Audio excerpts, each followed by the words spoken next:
He had only paid for a clean cabin, but when the silence from her small corner of his world grew too loud, he discovered he had bought a chance at saving a family from starvation. The land in the Blackwood Valley knew how to keep secrets. It held the chill of winter deep in its bones, even as autumn painted the aspens in strokes of violent gold. In the Montana Territory, in the year 1888, a man's grief could be as vast and as quiet as the plains themselves. Silas Blackwood was such a man. His ranch was a sprawling testament to hard work, but his cabin, nestled in a grove of cottonwoods, was a monument to loss. Dust gathered on the mantel where a woman's portrait once stood, and the small rocking chair his son had used sat vacant, a silent accusation in the corner. The silence was a physical weight, pressing down on him until he could no longer breathe it. He needed noise, even the simple noise of another person's labor. He rode into the settlement of Jericho Springs, a place that tasted of dust and judgment, his purpose as sharp and cold as the wind. He saw her almost immediately. She was a specter at the edge of the general store, her two small children clinging to her faded calico skirt like burrs. Her name, he would learn, was Ilara. She was a woman whittled down by hardship, her face pale and her eyes holding the haunted, far-off look of someone who had forgotten what it felt to be safe. The townspeople gave her a wide berth, their whispers following her like a foul scent. They spoke of her husband, Jasper, a man of quick smiles and quicker departures, who had gambled away their last dollar before vanishing, leaving Ilara and their children with nothing but his debts and the town's scorn. Silas watched her try to trade a thin, worn shawl for a bag of flour, only to be refused with a sneer from the storekeeper. He saw not a fallen woman, but a fighter backed into a corner. He approached, his shadow falling over her. Ilara flinched, expecting another insult. Her son, a boy of about 7 with serious eyes, pushed his little sister behind him. Silas ignored the town's gawking stares. His voice, when it came, was rusty from disuse. "I have a line cabin on the north edge of my property," he said, his words clipped, direct. "It's dry. You can live there. You'll clean my main house. Mend what needs mending." He reached into his coat and pulled out a few coins, pressing them into her hand before she could protest. For supplies he didn't wait for an answer. He simply gave her the directions, his gaze lingering for a moment on the children, a flicker of an old, deep ache in his chest.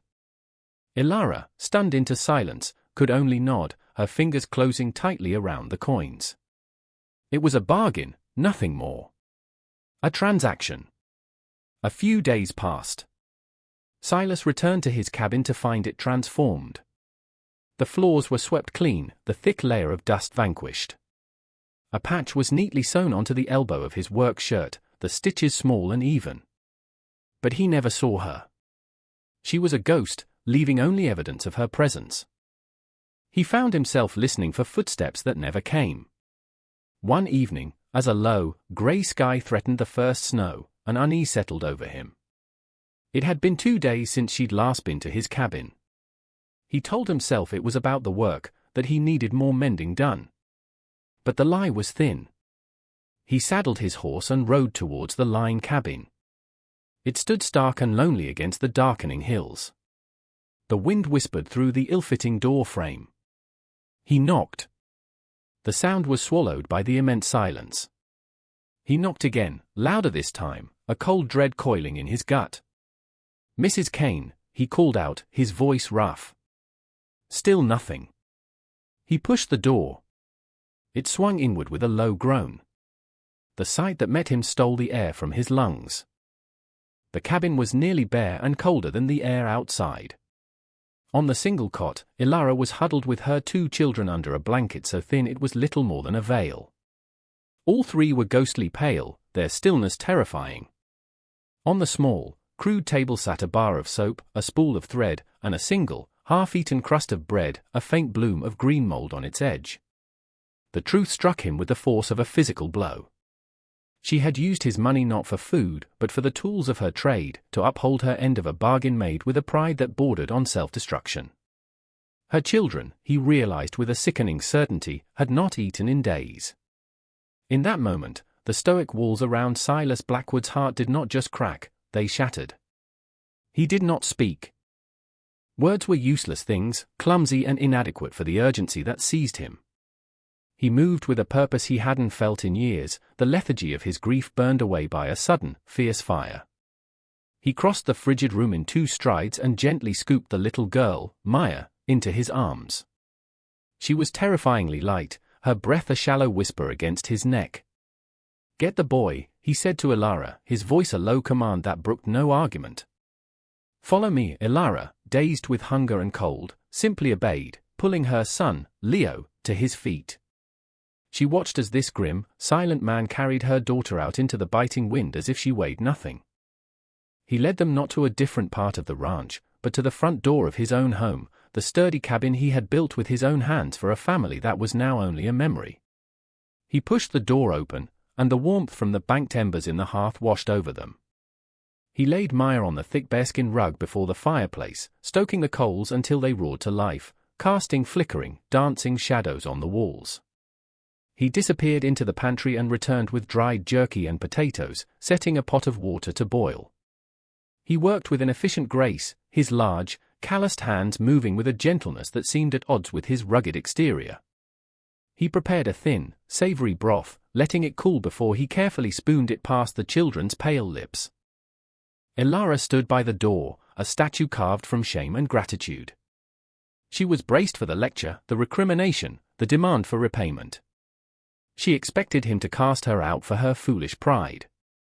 But Silas said nothing of it. He did not even look at her. He was focused entirely on the children, his brow furrowed in concentration. When they had taken all they could, he gestured to a closed door. "That room. For you," he stated, then turned back to the fire. It was his late wife's room. Ilara knew it instinctively. It was smaller than the main room, but it held a feather bed and a quilt stitched with faded bluebells. She put the children to bed, their bellies finally warm, and sat in the dark, listening to the sounds of the cabin, the crackle of the fire, the whisper of the wind, and the steady, quiet movements of the man in the other room. In the days that followed, a new kind of silence settled between them.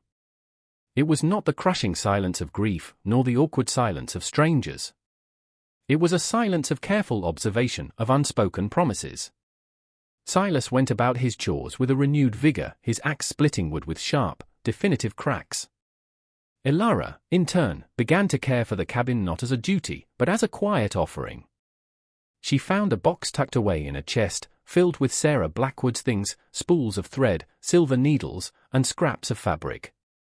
With reverent hands, she began to mend Silas's clothes, her stitches weaving a story of gratitude into the worn wool and denim. One afternoon, Silas entered the cabin and saw her mending one of his shirts, her head bent in concentration, the firelight catching the gold in her hair. The image was so painfully familiar, a ghost of his wife sitting in that very chair, that a sharp, unexpected pang of grief seized him. His jaw clenched. He turned on his heel and walked out, leaving Ilara holding the shirt, her heart sinking with the fear that she had crossed an invisible, sacred line. The children, however, were less cautious. They began to thaw under the cabin's steady warmth. Leo watched Silas with a wary curiosity, his gaze tracking the man's every move. But little Maya, with the unabashed trust of the very young, approached him one morning as he cleaned his rifle. She held out her small, clenched fist. When she opened it, a single, smooth white stone lay in her palm. A gift! Silas stopped his work.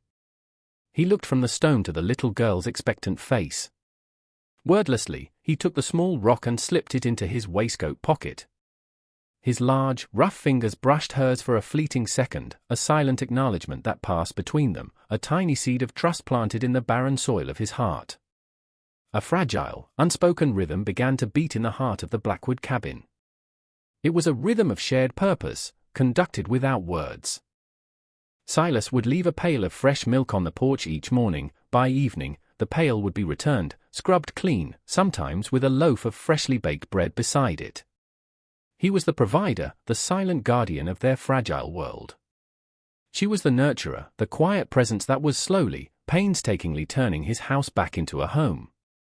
The ghosts of his past had not vanished, but now they had company, and their whispers were softer. He began to communicate through actions, his own quiet language. He noticed Leo watching him carve one evening, and the next day, a small block of soft pine and a safely blunted knife appeared on the boy's bedside table. He saw Maya trying to fashion a doll from a bundle of straw, and a few days later, a small, intricately carved wooden bird, its wings outstretched as if in mid-flight, was left on the mantelpiece for her to find. He started taking Leo with him to check the fence lines, teaching the boy how to read the land, how to spot a loose wire or the track of a coyote. He never praised the boy directly, but a quiet good eye from Silas would make Leo stand a little taller for the rest of the day. Ilara, in turn, found her own voice, not in speech, but in action. She discovered a small, neglected patch of earth behind the cabin, protected from the wind. Using a handful of forgotten seeds she'd found in the pantry, she tilled the soil with a rusty spade and began a small vegetable garden. The act of coaxing life from the stubborn ground was an act of reclaiming herself. The scent of baking bread, of simmering stew, of drying herbs, began to fill the cabin, chasing away the stale air of sorrow. She grew bolder in her quiet way, asking him questions about the ranch, the names of his horses, the history of the brand on his cattle. He would answer in his usual clipped sentences, but he always answered, his eyes meeting hers for a fraction of a second longer each time. Then, the world outside reminded them of its power. An early, savage blizzard descended from the mountains, a howling white monster that swallowed the valley whole. For 3 days and nights, they were trapped. The wind shrieked like a banshee, rattling the windows and piling snow in great drifts against the cabin walls. On the second night of the storm, a low, distress sound came from the barn. One of the heifers, calving too early, was in trouble. Silas pulled on his heavy coat, and without a second thought, Ilara did the same. In the flickering lantern light of the barn, they worked as one. The calf was born weak, shivering, its life hanging by a thread. Together, they rubbed it down with rough burlap sacks, their movements synchronized, their purpose singular. Ilara warmed milk on a small portable stove while Silas held the calf's head, murmuring low, soothing sounds. At one point, their hands brushed as they repositioned the small animal, a spark of warmth in the freezing air that had nothing to do with the stove. They saved the calf. As the storm began to quiet, they sat in the main cabin before the fire, exhausted but bound by the shared victory. The raw emotion of the last few hours had worn away their protective shells. It was Ilara who spoke first, her voice barely a whisper. "His name was Jasper," she said, staring into the flames. "He told me I was a curse. That I spent all his money. He told the whole town." She finally looked at him, her eyes clear with unshed tears. He was lying. Silas's face was a mask of granite, but a muscle jumped in his jaw. A deep, unfamiliar anger simmered in his gut, not for himself, but for her. Then, he offered a piece of his own brokenness, a trade of sorrows. "Sarah," he said, his voice thick. "And Daniel's just the names." It was more than he had said of them in 5 years. A single tear escaped the corner of his eye, tracing a clean path through the grime on his cheek. He didn't wipe it away. Ilara didn't look away. It was a communion of grief, a bridge built between two shattered souls in the heart of a storm. Spring came to the Blackwood Valley as a promise fulfilled. The snow retreated to the high peaks, and the creeks swelled with meltwater, their rushing sound a joyful noise after the long silence of winter. The earth softened, breathing out the scent of damp soil and new life. The aspen leaves emerged as small, trembling coins of pale green. Inside the cabin, a similar thaw had taken place. Laughter, once an alien sound, now echoed off the log walls, Maya's bright peals as she chased butterflies, and even Leo's more reserved chuckles as he learned to handle a rope under Silas's patient tutelage. Ilara was no longer the haunted spectre from Jericho Springs. The hollows in her cheeks had filled out, and her eyes, once clouded with fear, now held the clear, steady light of purpose. She moved with a quiet confidence, a woman who had found her footing on solid ground. But spring, which brings renewal, can also stir what was dormant. And some things, once buried, refused to stay dead. A rumor, carried on the wind like a noxious seed, had drifted from the valley and found fertile ground in the ears of Jasper Kane. He'd heard that the wife he had abandoned, the woman he'd left for dead with nothing but public shame for a blanket, had not only survived but was now living with the reclusive rancher, Silas Blackwood. Greed, a familiar and powerful master, took hold of him. He imagined a doddering old man with a profitable ranch, ripe for the picking. His pride, still smarting from the image of Ilara's defiance, demanded he reassert his claim. He rode into the valley, his flashy saddle and polished boots an offense against the landscape's rugged honesty. He found Ilara by the creek, washing clothes. The children were nearby, building a small dam of rocks and mud. Jasper saw it all, the healthy blush on his children's faces, the simple but well-made dress Ilara wore, the profound and infuriating peace that surrounded them. "Well, well," he began, his voice a slick, oily thing. "Look what the cat dragged in. You've landed on your feet, I see." Ilara froze, the wet sheet in her hands dripping onto the stones. Jasper Leo immediately moved to stand in front of his mother, his small face a mask of defiance. Jasper sneered. "Still hiding behind your boy?" "Some things never change." He advanced on her, his charm curdling into menace. "Those are my children, Ilara. My blood. And this is a fine-looking spread. I reckon the old man owes me something for taking care of my family." He reached out and grabbed her arm. "You're coming with me. We're all leaving this dump now," Ilara cried, trying to pull away. It was then that Silas appeared. He moved with the silence of a predator, emerging from the trees without a sound. He hadn't heard the words, but he had seen Jasper's hand on her arm, had seen the terror bloom on her face. That was all he needed to know. He didn't hurry. He simply walked forward and stood between Jasper and Ilara, a silent, immovable wall of granite. The contrast was absolute. Jasper, all bluster and cheap shine, Silas, rooted to the earth, his face calm but for the winter storm gathering in his eyes. "Playing house with my leftovers, old man?" Jasper taunted, emboldened by Silas's silence. He gave Ilara a rough shove. It was his final mistake. Silas moved with a blur of speed that was shocking in a man his size. It wasn't the wild swing of a barroom brawler. It was the cold, terrifying efficiency of a man who knew violence intimately and despised it. He didn't strike Jasper. He simply neutralized him. One hand shot out, seizing Jasper's wrist with crushing strength, while the other pushed firmly against his chest, unbalancing him. Jasper stumbled backward and fell, landing hard in the mud of the creek bed. Silas stood over him, his shadow falling across Jasper's stunned face. "They are not yours," Silas said, his voice a low, gravelly rumble that held the finality of a closing grave. "This is their home. You are not welcome in this valley. Not now. Not ever." He leaned down, his eyes boring into Jasper's.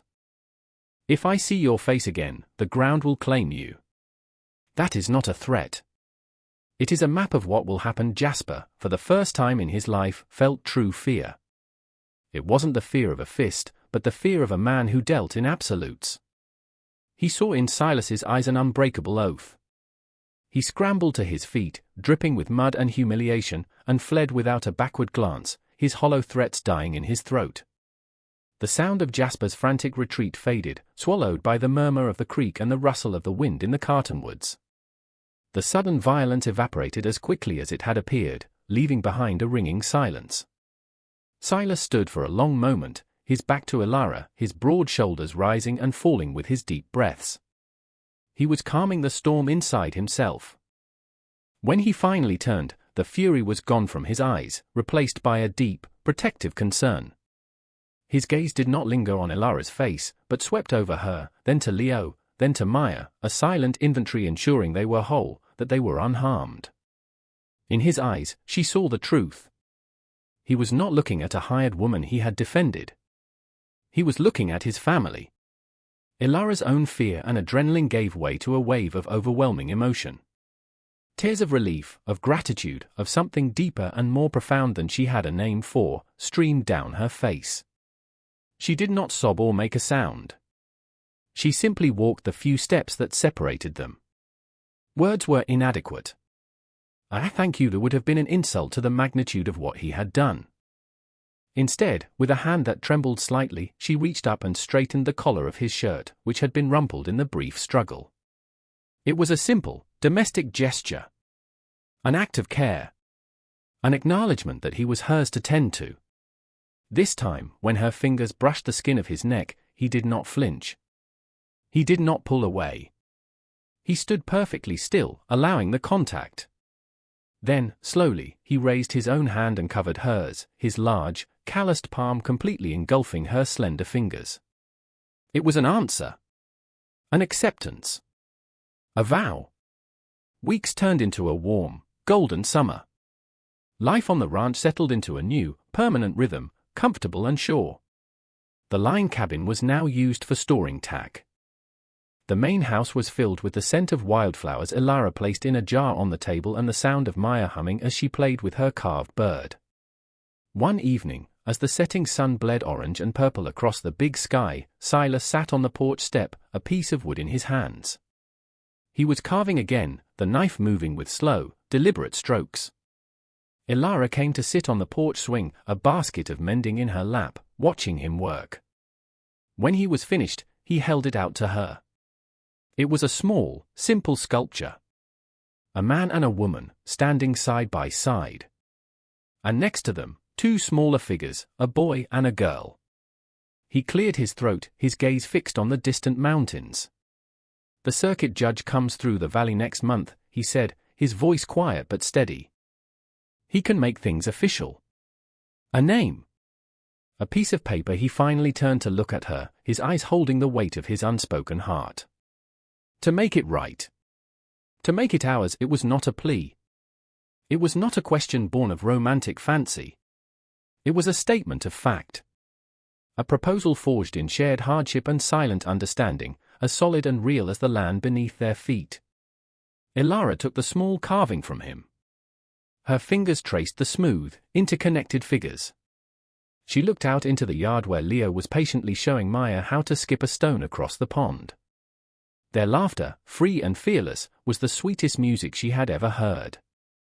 She looked back at this quiet, honorable man who had seen her when she was invisible, who had valued her when she felt worthless, who had built a fortress around her and her children with nothing but his own 2 hands and the strength of his character. "Yes," she whispered, her voice thick with emotion. The word was a prayer, a promise, a final, beautiful stitch mending 2 broken lives into one. Hours the narrator watches as a full year passes. The cabin is a home, its windows bright with lamplight against the deep blue of twilight. The garden Elara planted is overflowing with bounty. Leo, taller now, rides a pony alongside Silas, his face serious as he learns the ways of the land that is now his heritage. Maya's laughter is a constant, joyful thread woven into the fabric of their days. On the porch, Silas and Elara sit together in the evenings. They rarely speak, and they do not always touch, but the space between them is not empty. It is full of a powerful, unspoken love, a quiet peace earned through fire and storm, a redemption found not in forgetting the past, but in building a future from its ashes. If this story of 2 broken souls finding healing and creating a family from the remnants of their past stirred your heart, it's because we all understand the search for a place to belong. The journey from loneliness to love is one of the most powerful stories we can tell. If you believe in the strength of quiet honor and resilient spirits, please consider subscribing to our channel. Like this video to help us share more tales of hope and redemption, and join our community of story lovers in the comments below. Your support allows us to continue bringing these emotional narratives to life.